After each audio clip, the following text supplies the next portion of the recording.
नमस्कार दोस्तों, आप सभी को नवरात्रि पर्व और आगामी श्री राम नवमी की बहुत बहुत बधाइयाँ और शुभकामनाएं। भारतीय संस्कृति की एक और शानदार परंपरा के साथ मैं अपने YouTube channel tour and tutorial by doctor Ajay Pal Singh में आप सभी का हृदय से स्वागत करता हूँ। दोस्तों, क्या कभी आपने सोचा है कि भारत के त्योहारों में आमतौर पर पूजा पाठ क्यों होते हैं? कमेंट कर बताइएगा। उत्तर कई हो सकते हैं, जिनमें से एक यह भी हो सकता है कि पूजा के माध्यम से पूजनीय व्यक्तित्व, चाहे वह किसी पुरुष का हो अथवा किसी स्त्री का हो, के प्रति हम आभारी हों कि उन्होंने अपने कार्यों द्वारा समाज का भला किया। उन्हें स्मरण करते हुए उनके व्यक्तित्व से हम भी कुछ सीख सकें। हमारी कहानियों में अथाह ज्ञान विज्ञान छिपा है। जहाँ तक स्वरूपों की बात करें तो सामान्यतः पुरुष वर्ग में विष्णु भगवान के 10 रूपों यानी दशावतार की कथा मिलती है, जो कि वास्तव में कथा के माध्यम से मानव जीवन के उद्विकास को प्रदर्शित करती है कि कैसे पानी से मछली, फिर भूमि की ओर आता कछुआ और वनों में वराह का जाना इत्यादि गजब का क्रमागत विकास है। गौर कीजिएगा। हालांकि इस पर फिर कभी चर्चा होगी। फिलहाल यदि स्त्री वर्ग की बात करें तो मां दुर्गा के 9 अवतारों पर विशेष चर्चा होती है। नवरात्रि का पर्व और नव दुर्गा के पूजन अर्चन में हम सभी लोग लगे हुए हैं। मंदिरों में ज्योति कलश की स्थापना मंगल कामना के लिए किए जा रहे हैं। जस गीत के माध्यम से दुर्गा जी के विभिन्न रूपों की प्रार्थना गायन वादन द्वारा की जा रही है।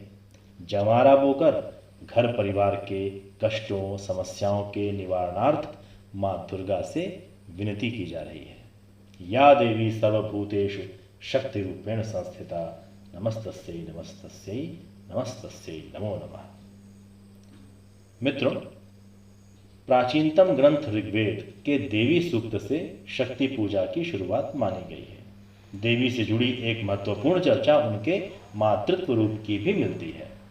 विद्वान ऐसा मानते हैं कि सप्त मातृकाओं अर्थात ब्राह्मणी, माहेश्वरी, कौमारी, वैष्णवी, वराही, इंद्राणी और चामुंडा यानी यमी का उल्लेख भारत की प्राचीन हड़प्पा सभ्यता के मोहनजोदड़ो नामक स्थल से प्राप्त एक मुहर पर भी मिलती है। दुर्गा पूजा का प्रथम उल्लेख मार्कंडेय पुराण में मिलता है। इस प्रकार प्राचीन भारत में प्रारंभ से ही स्त्री का सम्मान और महत्व रहा है। जननी जन्मभूमिश्च स्वर्गादपि गरीयसी यत्र नार्यस्तु पूज्यन्ते रमन्ते तत्र देवताः यत्रैतास्तु न पूज्यन्ते सर्वस्तत्राफलाः क्रिया। मित्रों, शाक्त संप्रदाय में दुर्गा जी को निराकार ब्रह्म का साकार रूप माना जाता है और संभवतः संपूर्ण विश्व में भारत में ही एकमात्र ऐसा उदाहरण मिलता है जहां एक स्त्री को ब्रह्मांड की उत्पत्ति करने वाला माना गया है। आइए एक नजर डालते हैं मां दुर्गा के 9 रूपों पर और देखते हैं कि इनके माध्यम से एक स्त्री के जीवन के विभिन्न पड़ावों को कितनी खूबसूरती के साथ दर्शाया गया है। मित्रों, आपको इस संदर्भ में 2 वीडियो देखने को मिलेंगे।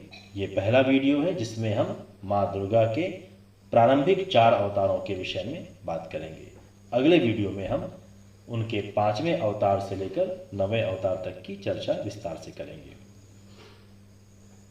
ओम सर्वस्वरूपे सर्वेशे सर्वशक्ति समन्विते भयेभ्यस्त्राहि नौ देवी दुर्गे देवी नमोस्तुते। माता का पहला रूप शैलपुत्री का है। इन्हें हम उस स्त्री के रूप में देख सकते हैं जो कि शिशु रूप में है। आमतौर पर ऐसी अवस्था में किसी शिशु की पहचान उसके माता पिता से ही होती है। इसलिए दुर्गा जी को इस रूप में शैल अर्थात पर्वत यानी पर्वतराज हिमालय की पुत्री के रूप में बताया गया है। इनकी तस्वीर को देखने से हमें यह दिखता है कि इनके 2 हाथ दिखाए गए हैं, जिसमें से एक हाथ में कमल है और दूसरे हाथ में त्रिशूल है। यह दर्शाता है कि एक शिशु में अपार संभावनाएं होती हैं। समय पड़ने पर वह यदि कमल यानी सृजन, शांति और आनंद प्रदान कर सकता है तो आवश्यकता पड़ने पर त्रिशूल से संहार भी कर सकता है। बहुत हद तक यह परिस्थितियों पर निर्भर करता है कि बच्चा बड़ा होकर क्या बनेगा। कहते भी हैं कि पूत के पांव पालने में ही दिख जाते हैं। दूसरा उल्लेख आता है, एक विवाहिता स्त्री को बिना आमंत्रण किसी के घर नहीं जाना चाहिए, फिर चाहे उसके पिता का घर ही क्यों न हो। स्वाभिमानी बनने की सीख देता है मां का यह रूप। दूसरा रूप है ब्रह्मचारिणी का। इस स्वरूप की तुलना स्कूल जाने वाली बालिका से किया जा सकता है। इस समय कड़े अनुशासन की आवश्यकता होती है। ब्रह्मचर्य व्रत का पालन करते हुए त्याग और तपस्या से शस्त्र शास्त्र ज्ञानार्जन कर स्किल डेवलपमेंट करने की अवस्था होती है। इस स्वरूप में माता को सफेद वस्त्र और कमंडल माला के साथ दिखाया गया है। यह सांसारिक प्रपंच से दूर रहने की ओर इशारा है।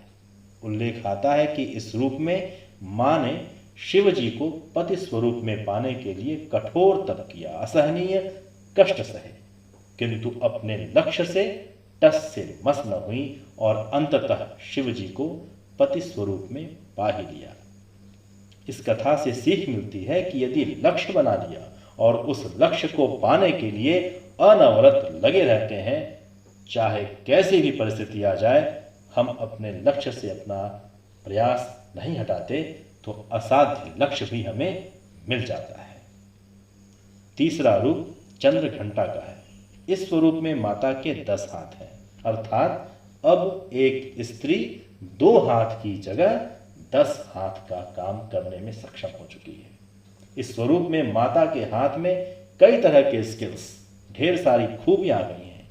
यानी अब एक स्त्री विद्या अध्ययन के पश्चात इस संसार में संघर्ष के लिए तैयार है। उसके पास विभिन्न प्रकार की अपॉर्चुनिटीज यानी अवसर हैं। मां दुर्गा के इस रूप में आप देखेंगे कि उनकी तीसरी आंख भी खुल चुकी है। यह दर्शाता है कि अब स्त्री को केवल मूर्त 2 आंखों से ही नहीं देखना है, बल्कि अमूर्त यानी तीसरी दृष्टि भी खोलकर रखनी है। ज्ञानार्जन पश्चात वह जागरूक हो चुकी है।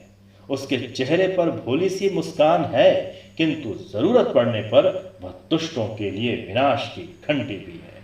चौथा रूप है मां कुष्मांडा का।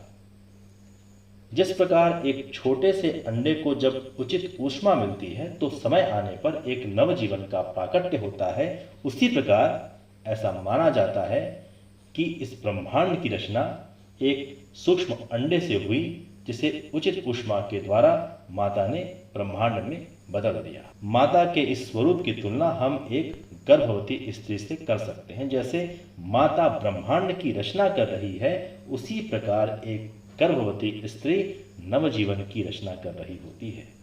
इस स्वरूप में मां के हाथ में एक मटका दिखाया जाता है, जो गर्भ या नवजीवन की रचना का प्रदर्शन है। तो मित्रों, ये रही मां के 4 स्वरूपों पर एक छोटी सी चर्चा। अपने अगले वीडियो में हम माता के 5वें रूप स्कंद माता, 6वें रूप माता कात्यायनी, 7वें रूप मां कालरात्रि, 8वें रूप मां महागौरी और अंतिम यानी कि 9वें रूप मां सिद्धिदात्री के विषय में विस्तार से चर्चा करेंगे। तब तक आप हमारे साथ बने रहें। बहुत बहुत धन्यवाद आपका। जय माता दी।